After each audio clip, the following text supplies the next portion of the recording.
কিরে দিদি কি রান্না করছিস? এই যে দিদিরা এই তো আগে দেখিয়ে দিচ্ছি। চিকেন, চিলি চিকেন নাকি এমনি ঝোল করবি? ঝোল ঝোল ও হ্যাঁ, বড় পিস তো, এই যে। Leg piece. ওয়াও, একটা না কিন্তু দুটো। হ্যাঁ হ্যাঁ একটা দেখাচ্ছি। তিনজন তিনটে বল। তোর দাদা হ্যাঁ সেভাবে কেটে আছে আচ্ছা, বুঝলি। দেখতে কালারটা মনে হয় চিলি চিকেন। চিলি চিকেন হ্যাঁ, চিলি চিকেনের তা আর কি রান্না করবি? আজকে আর কিছু করবো না।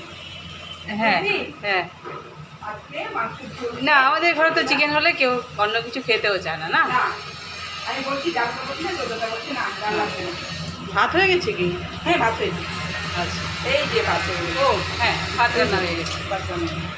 তাহলে আজকে লাল লাল চিকেনের ঝোল হ্যাঁ। আর গন্ধরাজ লেবু আছে, লাল লালই হবে, শুকনো লঙ্কা দিয়েছি তো। শুকনো লঙ্কা, হ্যাঁ, আর গন্ধরাজ লেবু আছে বল, হ্যাঁ, শসা আছে। শসা আছে। ব্যাস পুরো জমে যাবে আজকে লাঞ্চ। লাঞ্চ জমে রাত্রিবেলা যাবে। রুটির সাথে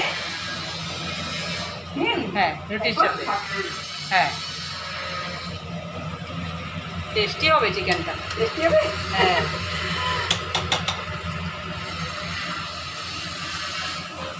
খুব সুন্দর হচ্ছে কষানোটা। শসাটা সুন্দর হচ্ছে। এতে আছে দিদি? এতে। হ্যাঁ সবাই বলে মাংস কষানোর কাছে স্বাদ। হ্যাঁ, কষানো আছে। আমি রান্না জানি না ভাই, আমি ওসব জানি না, আমি খেতে জানি ভালো করে। ঠিক আছে, এই শিখবি পরে। শিখে নিবি। না, নিয়ে নি। সবাই খেতে খেতে ভালোবাসে, রান্না করতে কমই ভালোবাসে। ঠিক আছে, ছেড়ে যেতে। হ্যাঁ।